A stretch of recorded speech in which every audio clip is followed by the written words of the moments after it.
నమస్కారం. My life style ఛానల్లో స్వాగతం. ఈరోజు మనం కార్తీక మాసంలో అత్యంత పవిత్రమైన కార్తీక మహాపురాణంలోని షష్ఠాధ్యాయము గురించి తెలుసుకోబోతున్నాం. ఇందులో దీపదానం, భగవంతుని సేవా విధానాలు మరియు పాప విమోచన కోసం చేయవలసిన పూజల గురించి శ్రీ వశిష్ఠుడు రాజర్షి జనకుడికి ఇచ్చిన సద్బోధాలను చర్చిస్తారు. దీపదానం, ప్రత్యేకమైన విధానాలు, వితంతువు మోక్షం కోసం కథతో కూడిన ఈ అధ్యాయాన్ని వినండి. శ్రీ వశిష్ఠుడు చెబుతున్నాడు, రాజర్షి జనక, ఈ కార్తీక మాసం మొత్తం 30 రోజులు ఎవరైతే శ్రీమహావిష్ణువును కస్తూరి, గంధాదులతో మరియు పంచామృతాలతో అభిషేకిస్తారో వారికి 10,000 అశ్వమేధ యజ్ఞాలు చేసిన ఫలితం లభిస్తుంది. ఈ కార్తీక మాసంలో సంధ్యా వేళ విష్ణు సన్నిధిలో దీప్రాధన చేయడం లేదా దీపదానం చేయడం ద్వారా వారు విష్ణులోకాన్ని పొందుతారు.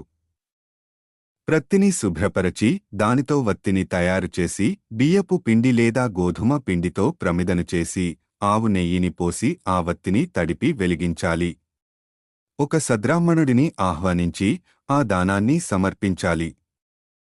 చివరి రోజున వెండి ప్రమిదను, భమిడి వత్తిని చేయించి వాటిని బియ్యం పిండి మధ్యలో ఉంచి పూజా నివేదనాదులను పూర్తిచేసి బ్రాహ్మణులకు భోజనం పెట్టి అనంతరం స్వయంగా దీపదాన మంత్రము సర్వజ్ఞానప్రదం దీపం సర్వసంపత్ శుభావహం దీపదానం ప్రదాస్యామి కశాంతిరస్తు సదా మమ జ్ఞానాన్ని సంపదలను శుభాన్ని ప్రసాదించే దైవమైన దీపదానాన్ని చేస్తున్నాను. దీనివలన నాకు నిరంతర శాంతి, సుఖం కలగాలని ఆశిస్తున్నాను అని సంకల్పం చెప్తూ పిండితో సహా ఆ దీపాన్ని బ్రాహ్మణునికి దానం చేయాలి. ఈ విధంగా దీపదానం చేసేవారు అక్షయమైన పుణ్యాన్ని పొందుతారు. ఈ దీపదానం వలన విద్య, జ్ఞానం, ఆయుర్వృద్ధి, అలాగే అనంతరములో స్వర్గభోగాలను పొందవచ్చు. మనస్సు, వాక్కు, కాయములచే చేసిన పాపాలన్నీ సమసిపోతాయి. నిదర్శనార్థంగా ఒక కథను వినిపిస్తాను, విను. పూర్వం ద్రావిడ దేశంలో ఒక అనాథ వితంతువు ఉండేది. ఆ వితంతువు రోజూ భిక్షాటన చేస్తూ వచ్చిన దానిలో మంచి అన్నం, కూరలను విక్రయించి తాను మాత్రం దూషితాన్నం భుజిస్తూ కొంత డబ్బు పొదుపు చేసేది. ఇతరుల ఇంట్లో వంట పనులు, కుట్టు పనులు చేయడం, ద్రవ్యభిక్షాటన చేయడం వంటి విధాల ఆమె సంపద సేకరణలో నిమగ్నమై ఉండేది. ఆమె భగవత్ప్రపత్తి, హఠశ్రవణం, పురాణ పఠనం, పుణ్యతీర్థయాత్రలు చేయడం లేదా ఏకాదశి వ్రతం గురించి పట్టించుకోకపోయేది. ఒకరోజు శ్రీరంగయాత్రలో ఉన్న ఒక బ్రాహ్మణుడు ఆమె ఇంటి దగ్గరకు వచ్చి, ఆ బ్రాహ్మణుడు ఆమె పరిస్థితిని గమనించి ఆమెను నరక ప్రాప్తి నుంచి రక్షించాలని నిర్ణయించాడు. అతడు జాలిపడి, ఓ అమాయకురాలా, నా మాటలు విను. ఈ శరీరం తాత్కాలికమని తెలుసుకో. భూమి, నీరు, నిప్పు, ఆకాశం, గాలి అనే పంచభూతాలతో కూడి ఈ శరీరం నశించిపోయినప్పుడు వాన చినుకుల్లా ఆ పంచభూతాలు చెదిరిపోతాయి.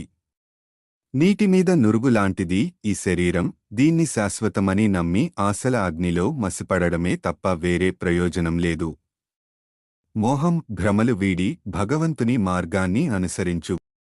హరిచరణాలను ఎల్లప్పుడూ స్మరించు.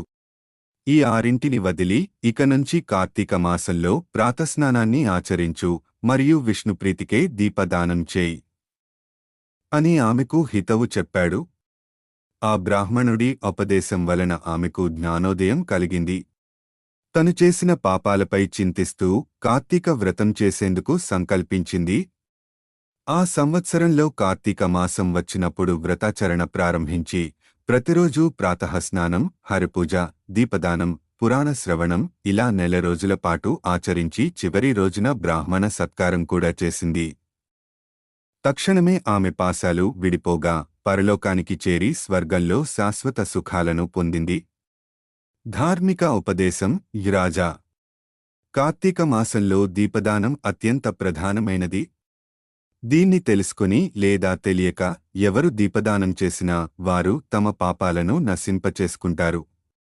దీని శ్రవణం చేసిన వారికి జన్మబంధాలు విడిపోతాయి, విష్ణుభక్తికి పరాయణులవుతారు. ఇలా మనం ఈరోజు కార్తీక మహాపురాణంలోని షష్ఠాధ్యాయంలోని మహిమల గురించి తెలుసుకున్నాం. కార్తీక మాసంలో దీపదానం, విష్ణు పూజా విధానాలు మరియు పవిత్రతకై చేయవలసిన కర్మల గురించి చెప్పబడిన ఈ అధ్యాయం మనకు మహాపుణ్యాన్ని అందిస్తుంది. ఈ వీడియోను చూసినందుకు ధన్యవాదాలు. మరిన్ని ఆధ్యాత్మిక విషయాలు తెలుసుకోవాలంటే మై లైఫ్ స్టైల్ ఛానల్ను సబ్స్క్రైబ్ చేయండి. శాంతి, ఆనందం కోసం మళ్ళీ కలుద్దాం.